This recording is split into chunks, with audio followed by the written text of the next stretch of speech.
Are we good? You guys, thank you so much for putting up with all this.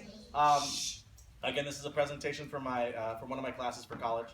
So as you know, I'm getting my degree. So this is my my project, and one of the things that we had to do for this class is we had to come up with an idea for a research project, something that you wanted to study, and it should be something that you really enjoy because you're going to spend a lot of time doing it. And so I thought about music, obviously. Now, the first thing I thought of was how being in music affects grades, things like that, but that ended up being kind of big. And then about a year or so ago, I saw online a video of a special needs drumline from back east, like Illinois, something like that. And I was just like, oh my God, that's so cool, I gotta try that here.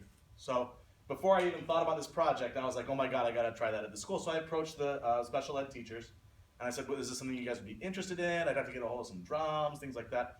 And they said, oh my God, that would be amazing. So when this project came up, and I started thinking about what I wanted to do with it, I was like, well, what if I could like take this project and marry it in with what's going on with that group, because I was already going to be doing that, and it's something that I was really interested in. And so I decided to study the effects of being a part of a special ed kid being a part of a music program. Because for me, I'm a special ed kid. I have severe attention deficit hyperactivity disorder, ADHD, and music was that thing that like helped me to kind of like focus and kind of got me through high school and got me through college and stuff like that. So some of the questions that I was asking is, how will participation in the percussion ensemble affect the classroom behavior of special needs students? All right. And then will special ed teachers or special needs teachers see an improvement in student participation in the academic classroom? So while they're in the class, are the kids going to behave better? Are they going to participate more? Will special needs teachers experience fewer student outbursts, acts of defiance, or aggression hostility? They don't generally see a whole lot of aggression hostility, but because some of these kids don't quite have a complete control of themselves, when something happens, it happens fast. And so would there be a decrease in that? Will special needs teachers see an increase in positive classroom and social interactions? And then lastly, for students with physical disabilities, and this was kind of a big one for me, will participation in the percussion ensemble improve motor function? So, you know, all the hand stuff that they have to do, all the coordination. One of the studies that I read talked about how, you know, coordination was improved. And we do have some students who have issues with their hands, issues with their wrists. And so that was one of the things I was kind of curious about. So I went to the teachers and I said, okay, who should we have participate in this? And so this is how they decided to select who they were going to select. Could they handle the mental aspects of playing an instrument? If it's somebody who really can't control really well, you know, that's not something that they would select for this. So could they handle the mental aspects? Could they handle the physical aspects? There are some people whose motor control is so severely below where it should be for this. They said, well, they probably aren't the best fit for this. Can they handle the intense visual stimulation, and can they handle the intense oral stimulation, all the sounds? Some kids, I shouldn't say get spooked, but some kids get really agitated by, you know, cymbals and things and sticks and things like that, and then plus all the sound's going to go on. So if someone couldn't handle that, they figure that's probably not something that we want to put part of the ensemble. And particularly since this is the first time doing it, we wanted to make sure we could do what we did. So eventually, we ended up with 17 students, 9 girls, 8 boys, who ranged from 14 to 21 years old. For those that don't know, special needs students can stay here till their 21st birthday, and then they have to move on. So it's a little bit different for them than it is for you guys. Students with disabilities include varying levels of autism, spina bifida, mental retardation, deafness, and motor function disorders. And then none of these students have ever had any musical experience before. They've never been in a music class. A lot of these students have never been outside their general classroom. So they come to school, they spend all day in one classroom with the same kids, and they spend that way from 14 all the way through 21 in some cases, and then they move on. So they never get a chance to be a part of anything outside of that one classroom. All right, so for this study, I met with the special needs students and their teachers every Friday in my class during my prep period since July. So every Friday, they would come in during 4th period. That's why sometimes when the 5th period students would come in, there would still be drums out, because sometimes it took a little bit of time to get all the stuff cleared out. But so they would come in every Friday. And then I've taught them, both the students and the teachers, I taught them how to play percussion instruments, and I wrote them a song which I called Free Your Mind. And we performed it at the end of your concert. You guys were there, so you guys get to see it at the end as well. All right, so these are the findings. These are the things that, question? Kira. What? Kira. Oh, is she here? Yeah. Marcos, will you go open the door for Kira really quick? Thank you. All right, So now, as far as the teachers go, I don't want to use names. So I have teacher A, teacher B, teacher C, and then each teacher has 2 assistants that I work with as well. So I have teacher A, teacher B, teacher C, assistant 1 and 2 who work with A, 3 and 4 who work with B, 5 and 6 who work with C. And I talked about some students as well, and I didn't use their real names, okay? Just to maintain confidentiality. So teacher A works primarily with students who fall on the moderate to severe level of the spectrum. So these are students who have a little bit of a harder time. And they had 4 students who were initially part of the study. 2 dropped out for various reasons. Either it was just too much for them, and we had 1 student join. The students who participated did show improved participation in all subject areas, as well as more positive social interactions with their peers and their teachers, particularly with 1 student, and particularly in the first few weeks. The first few weeks seemed to be, and all the teachers said this across the board, the first few weeks they saw a huge improvement in student participation. After that, it kind of tailed off, and then as the concert approached, it kind of ramped back up where they were getting more and more excited. Okay, so teachers' aid comments were that basically they felt that while it was a worthwhile endeavor, it would have to be modified to accommodate more. Now, again, they have very specific students, mostly on the severe side, so it's going to be a little bit tougher to integrate everybody, particularly since this is the first time. They said it was a challenge in that they needed to rely on their other teachers to pick up their students and drop them off, since they couldn't leave their students in the classroom, and a lot of their students weren't participating, and they had to send assistants since they were needed in the class for their students. Now here's teachers A assistant. They felt the program was excellent and that it could be valuable to their students. They also said they felt that teaching could be modified to include more students. I'm not particularly good at working with a lot of the severe special ed students because I only generally have maybe 1 or 2 a semester that are in my classes. For those who were around last year in the beginning orchestra, you guys, some of you guys remember Karen. And she was around, she played viola. And we generally don't have a whole lot of them that get to be a part of the class. Assistant 2, they liked the program, they thought it was neat, they felt that there was still a ways to go to be more inclusive. A lot of this stuff that they talked about was getting more students involved because they felt that it was valuable, but because of the situations, they felt that it needed to be more inclusive.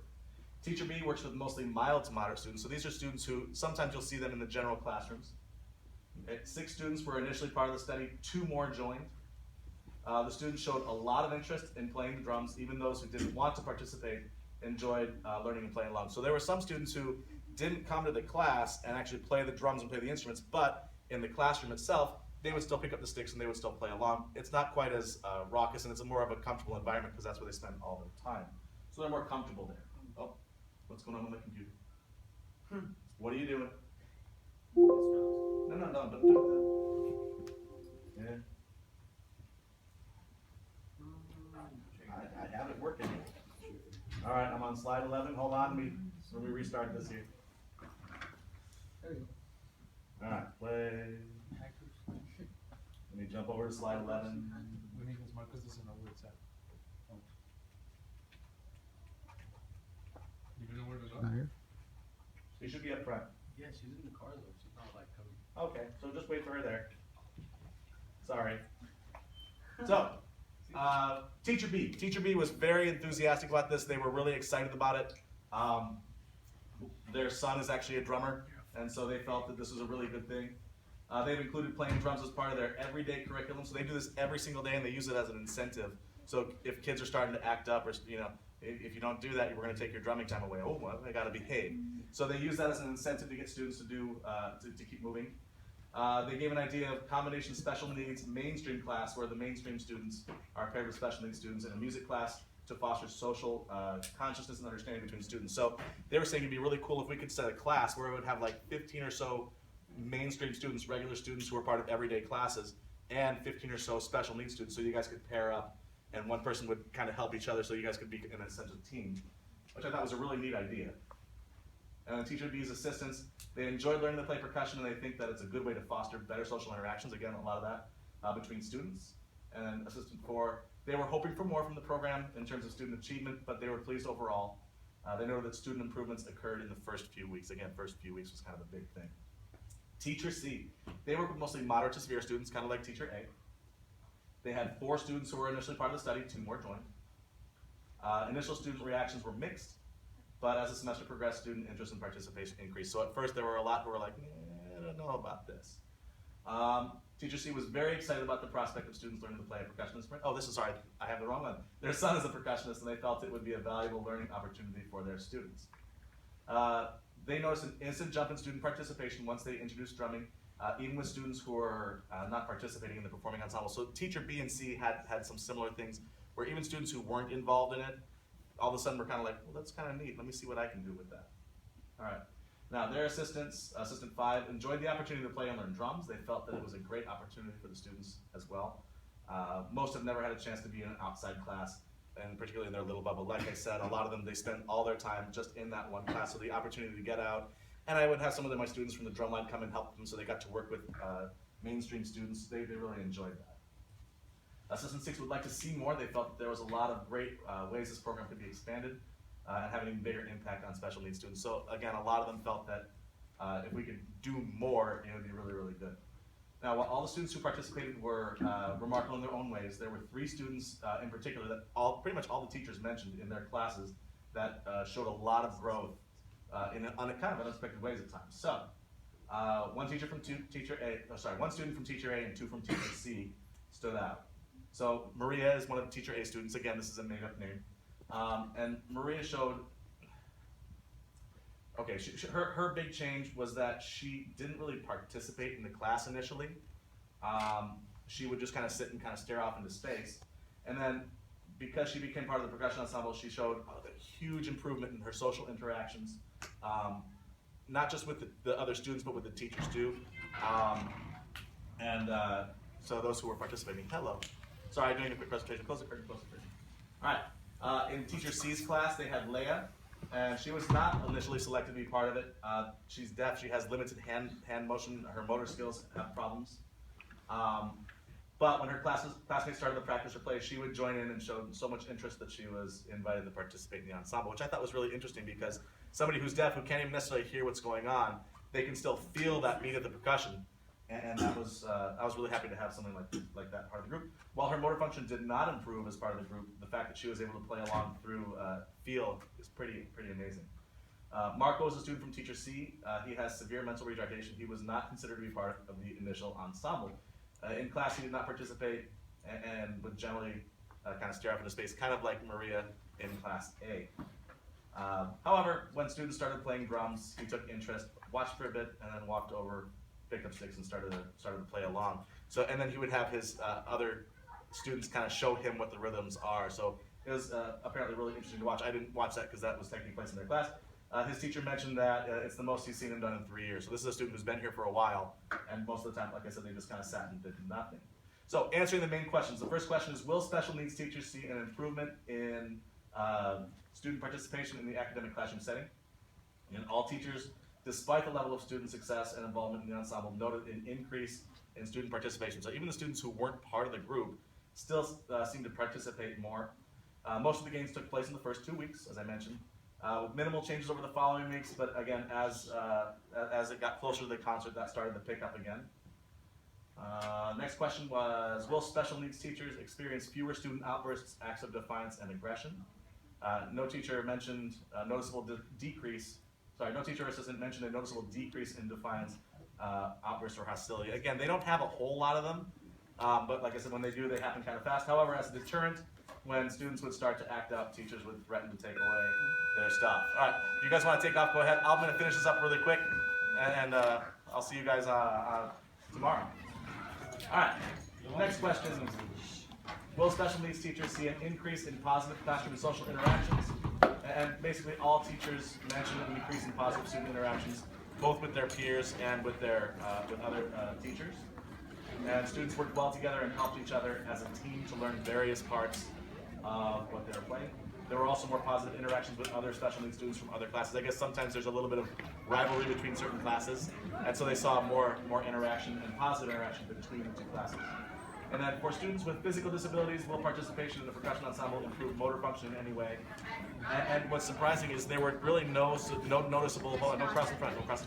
There were really no noticeable improvements in motor function, which is surprising to me because, hi everybody, because their studies have shown that motor function improves as being part of this, but a lot of the teachers said that they felt that it was just because it was such a short time that they didn't really have an opportunity to really kind of develop any kind of extra function. And then I've got a performance here, so I'll play this really quick because it's really quick. Here they are. So from bass drums to cymbals to snare drums and tenors, and they've got some helpers that are down here in front just to kind of help them get through. Here they go. And close the curtain, close the curtain, close the curtain.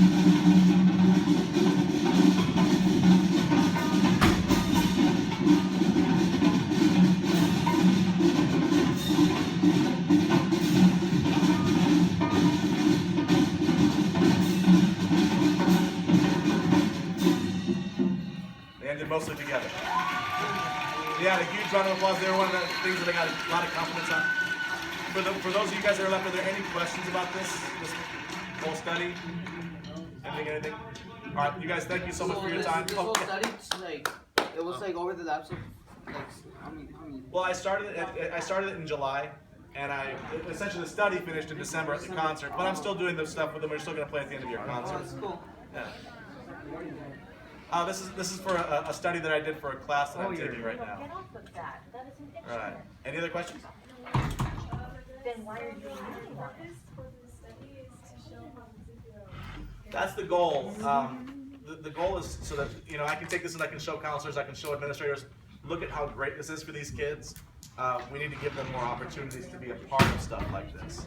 So that's kind of one of the nice things about this is I can take this knowledge and take it to them and show them, look what this did. So yeah. Are you ever playing again? What's that? Are you ever playing again? Yeah, they're going to play this year's at the end of the year concert too. So they're going to be playing in May 22nd as well. So yeah, they won't be part of the study. The study itself is done, but I'm still going to keep playing with them. All right. Any other questions? Are you gonna replay? What's that? Are you gonna replay on San Antonio? No, don't worry about it. All right, you guys, thank you so much. I will see you guys tomorrow. Bye.